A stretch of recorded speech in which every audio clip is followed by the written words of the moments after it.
First, live, local. This is First Alert Weather Extra.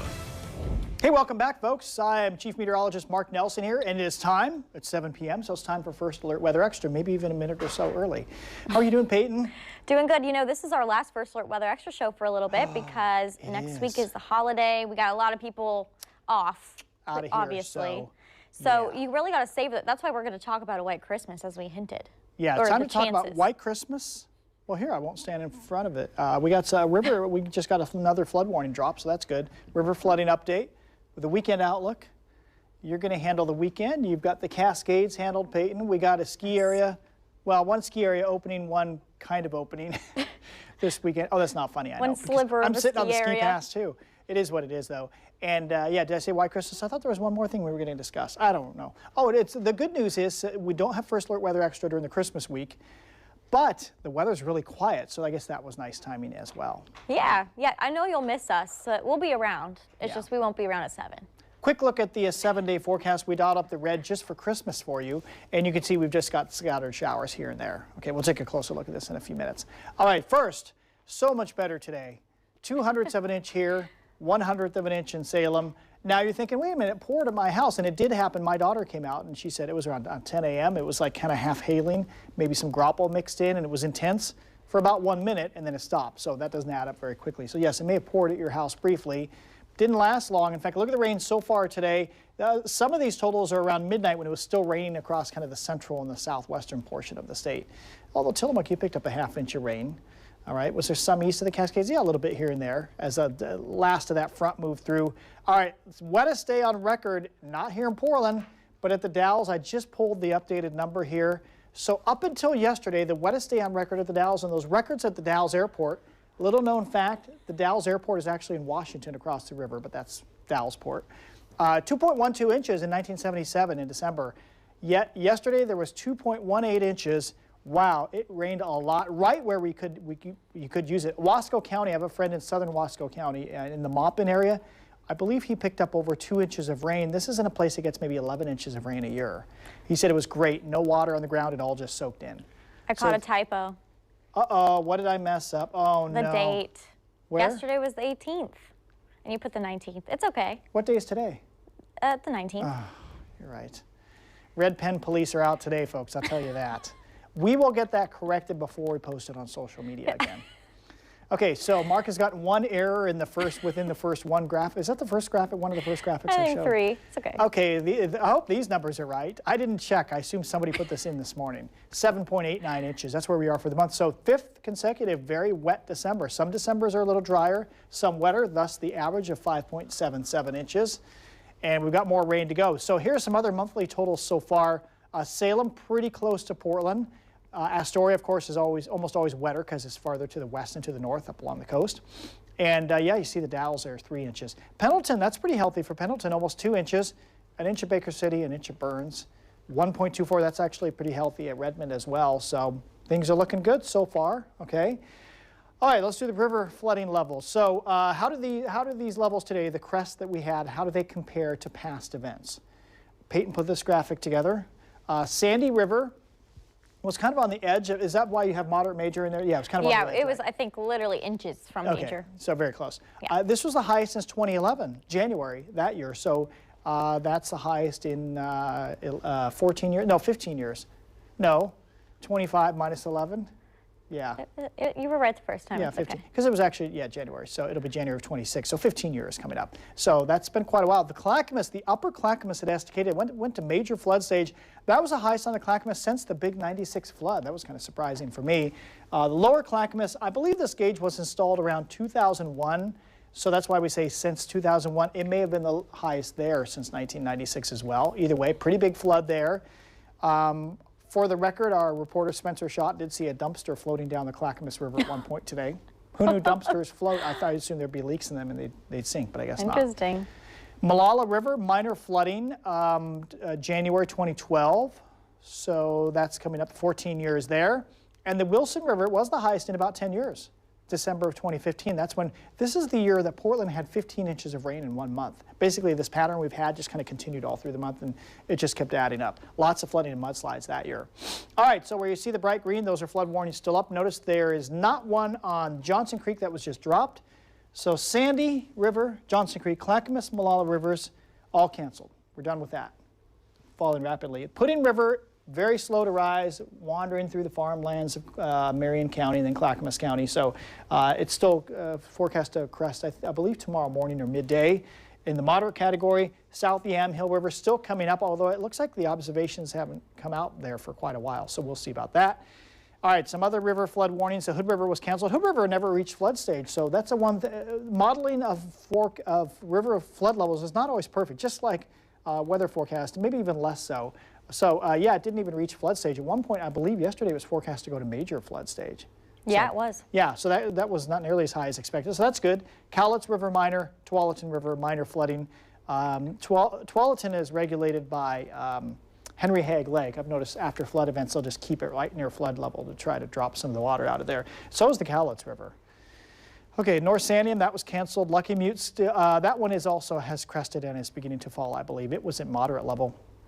Now, you may be wondering about the Willamette River. All this water ends up, all water that goes through rivers in the Willamette Valley comes right through downtown Portland on the Willamette River. So will it flood? No.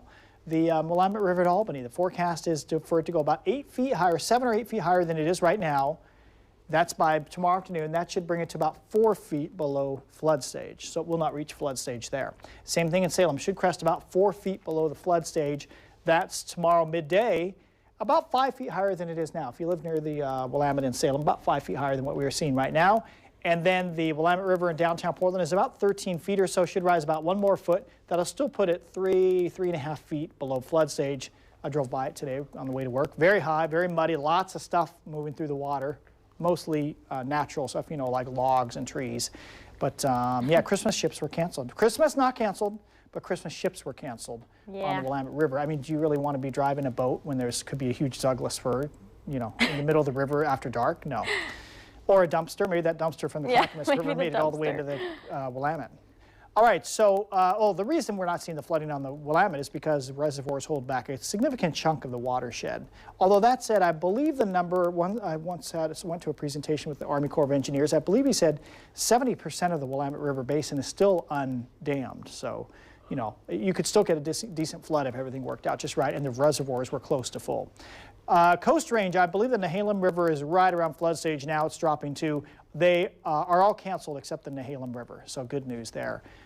All right, so what do we see coming up on the radar? Not much, and this is why the rivers are receding. We've got this classic scattered showers here and there, and I believe this pattern is going to continue for another couple of days. So let's go check in with Payton. You're going to kind of cover this weekend. I will be back when it's time to talk about, tell me when it's time to bring on the Santa graphic. Okay, sounds good. Are you ready to go? How many days out are we at? It's the 19th, with 6 days till Christmas. At least you know what day it is. I didn't apparently know which day it was. It's okay. Now I don't think I do either. We were joking earlier. We're like, we don't even know what day, what happened. It's been a little chaotic. It was a blur this week. Yeah. It's all you. Okay, sounds good. Well, showers and sun this weekend. Basically, for tomorrow, it's the same thing as today. We're just going to have random little showers here or there. Lots of blue skies tucked in.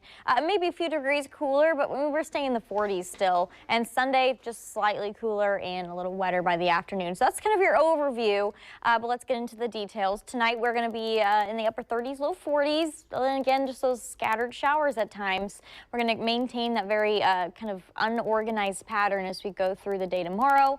And so the coast, a little south wind, 10 to 15 miles an hour, 40s, 50s. Again, those occasional showers. Same with the valleys. Mainly dry as you head south. That's kind of Albany and south, even toward Eugene. We'll get to that in a second if you're going to the University of Oregon game tomorrow.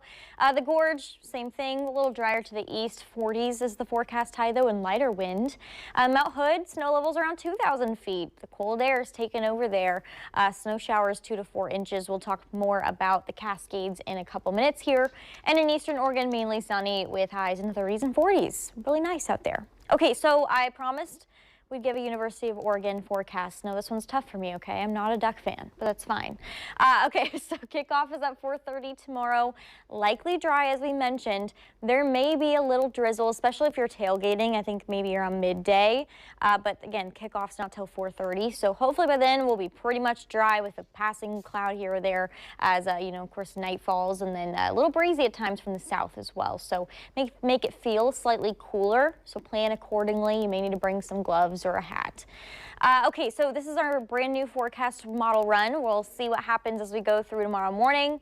Same old, scattered showers, some light snow in the Cascades. 1 p.m., same old thing. You can see Eugene there is pretty much dry.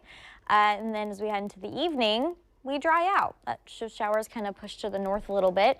We'll have a couple hours of dry time as we wake up Sunday. I think just a drizzle in the late morning to early afternoon. And then as we get past sunset, it's probably going to get a little steadier. I'm not seeing any heavy rain or, again, additional flooding concerns. Again, this is all the way through Monday, so next 2 days, probably around a ½ inch. Coast could see closer to an inch and likely dry east of the Cascades. Okay, speaking of the mountains, here's a little time lapse for you. Yes, there is snow on the ground at government camp today. I mean, it doesn't look too bad, pretty slushy out there for travelers. And oh, look, Mark, we got a camera back on this. Rhododendron. Oh, yes, you're right. Oh my goodness. Okay, sorry, we're freaking out because this has been out for what, 3 days now? Yeah. Yeah, so a lot of damage up there. Well, yeah, it's really hard to see, obviously, the camera because it's nightfall. But we're in the 20s at government camp via 26 and Santiam Pass, which is great. I know there's snow there on the roads, so that's probably going to stick around for most of the weekend. 24-hour snow totals: 5 inches at Ski Bowl, a little higher at Timberline, 8 inches, and then 6 inches at Meadows. Not enough for you to grab your skis and run up there. Winter weather advisory is active through 10 a.m. tomorrow. And this is for the Cascades, and that also stretches into Washington. It'll be breezy at times, but including a little bit of snow, passes 1 to 3 inches, and then 5,000 feet and above, 4 to 8 inches. Winter storm warning for the east slopes of the Cascades, 2 to 6 inches. That's happening right now, and this is an addition, and I think this was issued earlier this afternoon, so probably even less than that at this point. Okay, so let's go through snow all the way 10 a.m. Sunday. 5 inches of ski resorts, and it's just not looking super impressive. And this will also lead us now to our ski resort update. I just made this graphic today, and nice. you know, it's the important ones. Obviously, there's so many other resorts, and we'll be keeping track. But Mount Hood Meadows closed. On their website, it says we hope to open early next week. I'm sure every ski resort is hoping to open as soon as they can. Timberline is limited. We've been running a story on this. The Bruno lift, which is kind of a beginner area, is expected to open. That's the only one. Ski Bowl closed. Same with Hoodoo and Mount Bachelor. Opening date TBI. I didn't see a statement online that said we're hoping for this date. It was just a general, we'll let you know when we're opening. So that was what their website said. Okay, Mount Hood forecast 7 days. I just updated this, but you can see it's just little by little every day. Our snow level staying pretty consistent, 2,000 to 4,000 feet every day, and probably no more than 4 inches a day. 7-day snow forecast is 8 to 15 inches. As we get closer to Christmas Day and the following Friday, Boxing Day, it looks a little bit drier. Is that a thing? I don't know. It's a big Canadian thing. Oh, Boxing okay. Day. Sure. Nobody else knows what you're talking about. We'll shout out the Canadians. It's the Boxing Day. We love Canadians. Yeah. Okay, so in summary, only one lift's open at Timberline this weekend, so unless you are super eager. Anthony Lakes, did you mention them? Oh, no, I didn't. Oh, is that in the Oregon. Blue Mountains? They have great powder, yeah, in the Blue Mountains, Elkhorns, Okay. northwest of Baker City. Perfect. Is your mic on? I'm assuming yes. So I think so. Okay, perfect. So 2, we should say, if you're super eager. But less than 20 inches in the ground by Monday on Mount Hood. Additional light snow next week, as we mentioned, and limited openings. I think it's going to be a tough call. Basically, I think maybe those tiny, smaller little things like Bruno might open if a resort has that, but other than that, we're not going to have enough, 2 to 3 feet pile up to start that ski season. So yeah, that's a big hit for the ski areas. I mean, these next 2 weeks are critical. Yeah, They I want to be know. wide open tomorrow. Well, it's Christmas, and you'd think you could just hop on up to Mount Hood and have a great time, but It was on my calendar. I had the days I planned to, kind of fit it in my schedule. Which days will I ski with my son? I never fathomed back in October that it'd be like, nope, can't do it on the 13th of December, can't do it on the 20th, can't do it on the 23rd, Right. It is what it is. It's like farming. What are you going to do? Yeah. Yep. All right, let's bring it Santa Claus. Santa? There we go. It's time. He's up on the rooftop, getting ready. He's waving. He's waving for you, Peyton. There we go. But he's saying, wait, it's raining on me. It doesn't look like it's going to snow. Well, no, we're not talking about the Cascades. We're talking about down here in the lowlands. What are the odds of a white Christmas? Big picture here. This is just, it's always low west of the Cascades. It's just general chance. Almost every single year, there's a white Christmas in the Northeast, and then the upper Great Lakes and the far upper Midwest, and of course in the mountains in the West. Almost guaranteed a white Christmas just about every year. Then you see the chances go down. By the time you get down here, these darker colors, basically all across the southern third of the USA, the chance is low like here in Portland. Then you see how it's very low all the way up here. By the way, a lot of climate maps look like this. It's because the warm Pacific Ocean west of the Cascades keeps us warmer. That's why we have pretty mild winters here. Looking a little closer here, you can see, yeah, the chance in the valley is low. It's actually surprisingly low in the Columbia Basin, like the Dalles out to the central basin of Washington, the Columbia Basin, just because low elevation here. You really want to be higher elevations. Central Oregon, always a better chance. Northeast Oregon, especially if you get above the valley bottoms, has a better chance. We only have a 4% chance any one year here in Portland. We did get snow Christmas Eve 2017. I clearly remember the day before. I found a blog post yesterday that said that looks like mainly freezing rain, but the cold air was deep enough. It started to snow, and we got 1 inch of snow. Do you remember that Christmas? I do. I have a video of me outside with my brother videoing it. I was so excited. Exciting. And you were into weather. You were older by then, so you were pretty excited about it. Yes. And then in 2008, you were much younger then. You remember that big snow year. I do, obviously. The snow was probably higher than you, Peyton. That's what got me into this career. Oh, that's pretty neat. Oh, that is cool. And then in 1937, that's interesting. That was in December of 37. There had also been a massive snowstorm, 2 feet of snow in Salem in one day that February just before. No, I remember that one it's too. It's all up here. What? I'm kidding. No, you don't. Nobody, there'd be pretty much nobody alive that would remember that. So next 7 days, what do we see coming up? Got the red colors here for Christmas, of course. And we just have, you didn't do the 7-day forecast, right? Nope. Yeah, so you kind of covered through the weekend. With showers and sun mix on Monday, mainly dry. That's kind of a stretch on Tuesday. I'm trying to find one day that's kind of mainly dry. We'll see. Wednesday, okay, here's the deal with Wednesday, Christmas Eve and Christmas morning. There's a system coming up from the south out of California. Actually, yeah, it's coming up from the south out of California. And that could give us like a widespread light rain. But some models have it earlier in the day, Christmas Eve, and then it's gone by Christmas Eve itself after dark. We'll see about that. And then it's scattered showers both Thursday and Friday. Look at the big picture here. So we've had this kind of stormy pattern where the flow is coming at us from the west. The jet stream is coming from the west. But now it's slipping a little bit farther to the south. So as we go into the weekend, why is it just showery over the weekend? The main action is going across southern Oregon and northern California. This is Sunday. And so we're on the cooler side of the jet with scattered showers coming up like this. All right, but then after that, look how the jet stream totally buckles. We get this big, what we call a trough, and it's kind of splitting out here. So here we are on Tuesday, the 23rd. Action is going into California. They finally get out of their inversion. They get some good valley rains and coastal rains and mountain snows. We get the leftovers that come up from the south. There's that little wiggle there. It just went by on Christmas Eve. By the time we get to Thursday, the 25th, this entire trough seems, it's still splitty here. Again, we don't get big, strong storms in this setup. And we do think after Christmas Day, then that goes away and we're in a westerly flow. But the big question, this one model by Sunday the 28th, it's got us very mild again. The jet stream has shifted to the north. There's probably an atmospheric river or Pineapple Express somewhere in here. We don't know where. A couple models have it a little closer to us. Could we get back into warm and wet again? I hope not. That would be ridiculous. Ski areas, it would be really bad for the ski areas after the weekend after Christmas. Other models have it a little more westerly and not as warm. That'd be better. So that's a big question. So likely milder again after Christmas. Those temperatures you see on the 7-day are about average for this time of the year. Could it go above average again? Possibly. But would it be wet or dry? I'd lean towards wet. Not many of our model ensemble members are dry, but a few are. All right, so forecast rain. Maybe this should, I didn't even look at this graphic, but I assume this will show it nicely. We've cut out the ocean part of the rain. Yeah, there it is. The amount of precipitation, whether it's in the form of snow or rain. And yeah, the big stuff is down here in the coastal mountains of California and the Sierra Nevada. 12 inches of precip, whether it's snow or rain during this time, yet we only get 2 inches of precip in our mountains.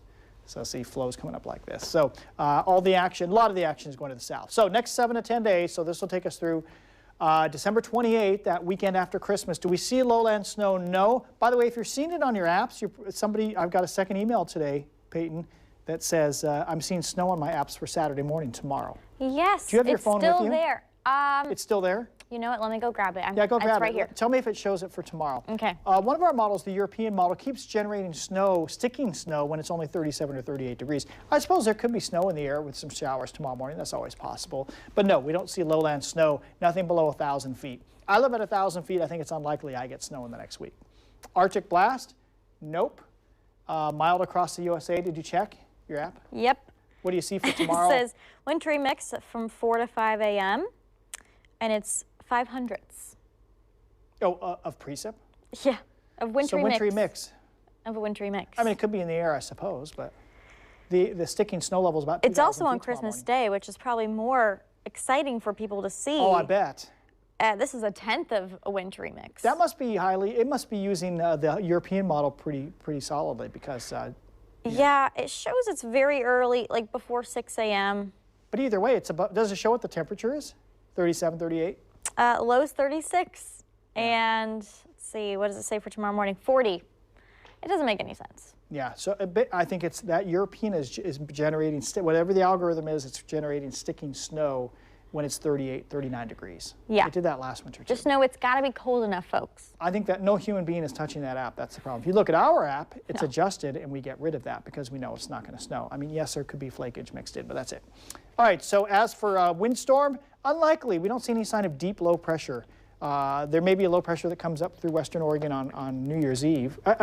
On Christmas Eve or Christmas Day, but that's not a big stormy setup. Flooding looks unlikely. We will watch. You saw that pattern right at the end with the warm westerly or southwesterly flow. That would also always make us think, ooh, could that be a flooding setup? Unlikely, but we will be watching that week and after Christmas. I think that's all I have here. I think I covered it all. We've covered everything, Payton, on this Friday evening. We hope you all have a great holiday, no matter what you're celebrating over the next week. I think we will be back, well, at some point around New Year's, we should be back. But this should serve as your special Christmas episode. Yeah, there you go. Do we have any treats? Because we still have the Moose Munch, right? Yeah, that's about it. Sorry. Okay. Thanks for joining us, folks. The next show tonight, 8 o'clock, right here on our streaming channel and on regular TV. The 8 o'clock news, Payton will be on, and I'm going to be eating lunch. See you then.